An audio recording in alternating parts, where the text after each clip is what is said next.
सर्वप्रथमे आपण माने समस्त को इंग्राजी नववर्ष 2025 उपलक्षे अनेक अनेक शुभेच्छा एवं शुभकामना। एही नूतन वर्ष 2025 आपणकर जीवन रे अनेक गुड़िए खुशी नहीं करी आसु, यह ही मोर भगवान को निकटरे प्रार्थना।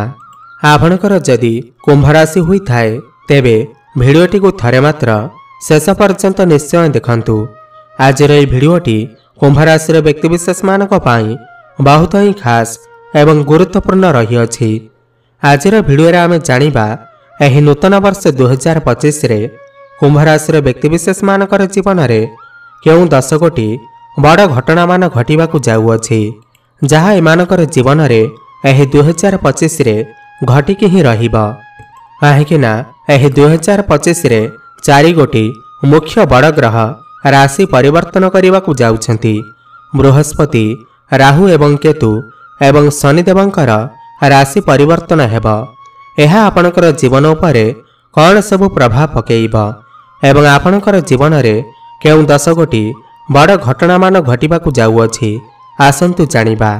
बंधुगण, ज्योतिष शास्त्र अनुसार कुंभ राशि व्यक्तिविशेष मानक पाई वर्ष 2025 केते प्रकारर मौका नहीं करी आसुअछि।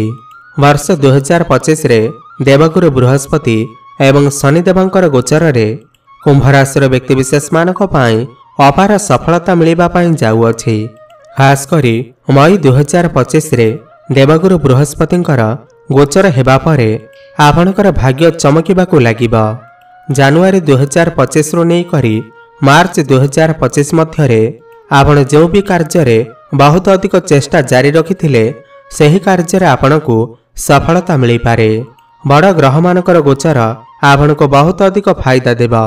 आपण एही वर्ष कोनोसी गाड़ी मोटर प्रॉपर्टी किमा घर तैयारी करिबारे सक्षम होई पारंती। ज्योतिष मतरे कुंभ राशि स्वामी ग्रह हेउछंती शनिदेव। बंधुगण, शनिदेवंकु न्यायर देवता माना जाइथाए एवं शनिदेव समस्त व्यक्ति को कर्म अनुसार फल प्रदान करिथांती।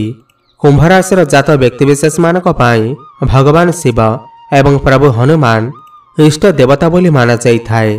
जदि आपण एही नूतन वर्ष 2025 को अधिक खास करने चाहूँगी, अधिक शिवफल प्राप्ति करने चाहूँगी, समस्त कष्टरू मुक्ति पाइबा पाई जदि आपण चाहूँगी तो भगवान शनिदेव, भगवान शंकर एवं भगवान हनुमानकर पूजा आराधना निश्चय करंतु एवं प्रत्येक दिन हनुमान चालीसार पाठ करंतु एवं शनिकर बीज मंत्र जप अवश्य करंतु।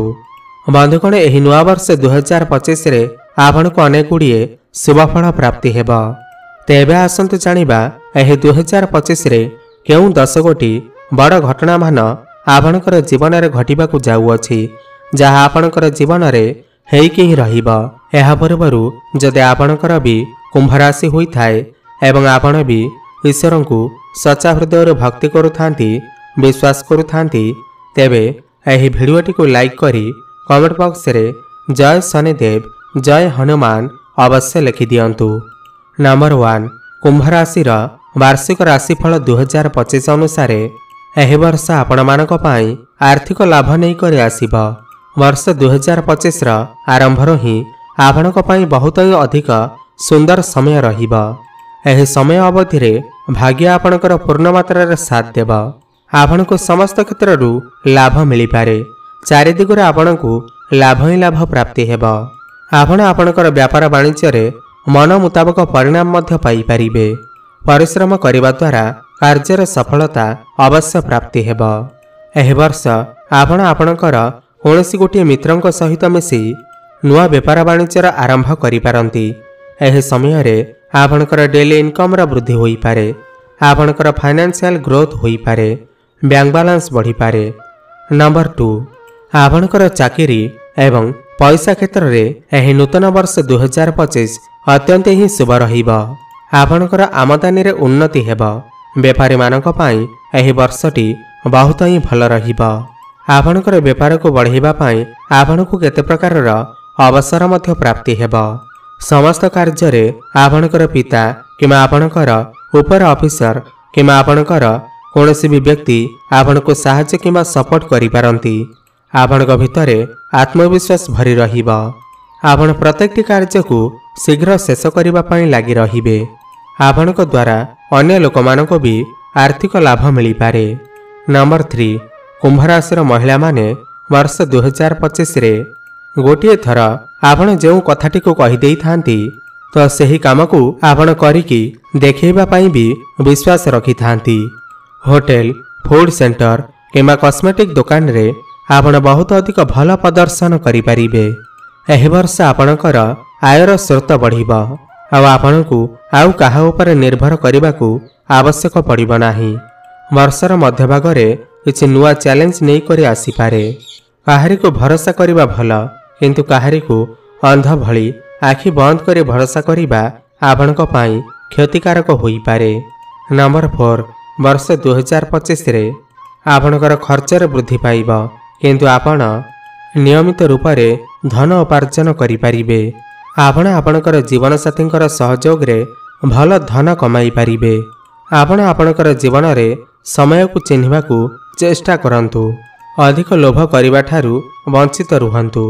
वर्ष 2025 रा आरंभ आपणक पई बहुत ही सुंदर रहिबा। खास करी आपणकर स्वास्थ्य पई बहुत ही भल रहिबा। एही नूतन वर्ष रे आपणकर स्वास्थ्य बहुत भल रहिबा। पूर्व वर्ष अपेक्षा एही वर्ष आपणकू उत्तम स्वास्थ्यर लाभ मिलिबा। आपणकर क्यारियर रे आपणकर घर परिवार रे जिनिस गुड़िक भल हेबा, जहाँ आपणकर स्वास्थ्य उपरे पॉजिटिव प्रभाव देखिबा को मिलिबा। एही नूतन वर्ष 2025 रे आपण समस्त कार्य को बहुत ही उत्साह रे करि परिबे। स्वास्थ्य पाई एही वर्षटी बहुत ही अधिक उत्तम रहिबा। आपण समस्त परिस्थितिर सामना पॉजिटिव भाव रे करिबे। नंबर 6 जो लोक मानकर शरीर रे मोटापण अछि तो सेमाने अनिद्रा को जोड़ी समस्यार सामना करने को पड़ पारती। वर्ष 2025 मध्य भागरे आपण आपणकर स्वास्थ्य को नहीं किसी कमजोर अनुभव करिवे। आपणकर पादरे कष्ट, गोईठीरे कष्ट किंवा कांधरे कष्ट आदि समस्या देखा दे पारे। जो लोक मानकु मधुमेह संबंधित समस्या रही अछि तो सेमाने निजर स्वास्थ्य प्रति विशेष ध्यान रखंतु। एथिपई आपण चिंता करंतु नाही। समय अनुसार आपणकर स्वास्थ्य ठीक होई जिबा। आपण एही समय रे बाहर खाद्यपेय खाइबा ठारू वंचित रुहंतु, नहेले मोटापण बढ़ी जाई पारे। आलस्य को त्याग करी परिश्रम करने को चेष्टा करंतु। जोग, व्यायाम एवं प्राणायाम आदि करंतु। देखिबे आपणकर स्वास्थ्य बहुत भल रहिबा। नंबर 7 कुंभ राशि वार्षिक राशिफल 2025 अनुसार एही वर्ष आपणकर क्यारियर क्षेत्र रे बहुत गुड़िया अवसर प्राप्ति होई पारे। कुंभ राशि छात्र छात्री माने पूर्व वर्ष अपेक्षा एही वर्ष रे बहुत अधिक सफलता प्राप्ति करिवे। जदि आपणकर किछि एग्जाम अछि तेबे सेथिरे आपण निश्चित भाव में उत्तीर्ण करिवे। बृहस्पतिंकर शुभ दृष्टि आपणकर क्यारियर भाव के हेबा द्वारा चाकरी मिलिबार यथेष्ट संभावना बनुअछि। आपण को गोटे भल कंपनी रे बा एमएनसी कंपनी रे काम करिबार मौका मिलिबा। समाज रे आपणकर मान सम्मान बढ़िबा। विद्यार्थी मानक पई एही वर्ष आपणकर परिश्रम अनुसार आपणकू शुभफल प्राप्ति हेबा।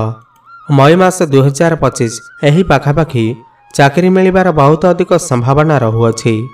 नंबर 8 मई 2025 परे राहु आपणकर प्रथम भाव एवं केतु आपणकर सप्तम भाव गोचर करिवे, जहाँ आग को जाए आपणकर संपर्क रे किछि कष्टर समस्यार सामना करने को पड़ पारे। आपण दुई जन मध्य तालमेल ठीक रखंतु।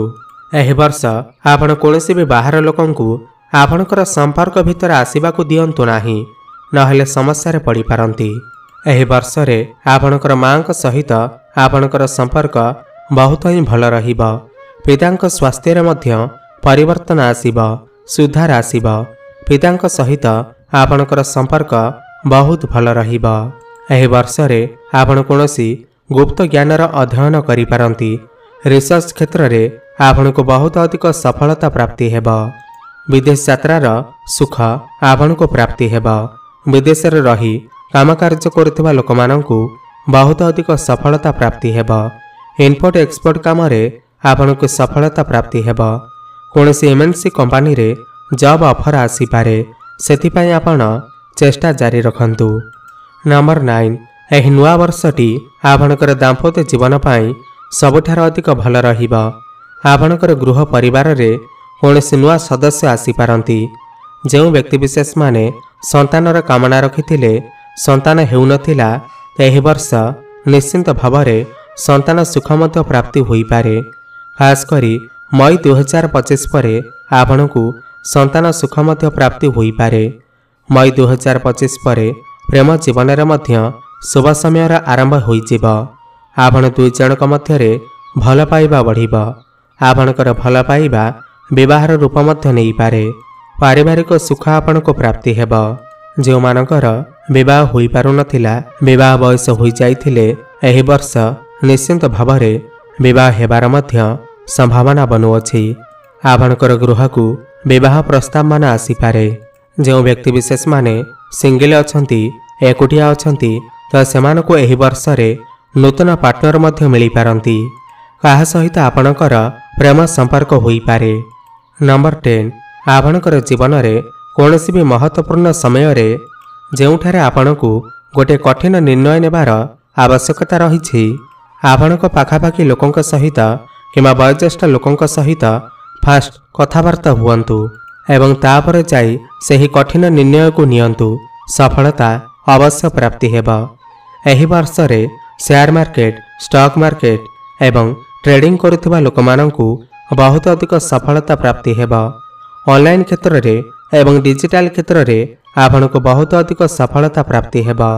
ଭାଗ୍ୟ ବଳରେ ଆପଣ ଏହି ବର୍ଷରେ କୌଣସି ବଡ଼ ଇନଭେଷ୍ଟମେଣ୍ଟ କରିପାରନ୍ତି କିମ୍ବା କୌଣସି ବଡ଼ କାର୍ଯ୍ୟର ଆରମ୍ଭ ମଧ୍ୟ କରିପାରନ୍ତି।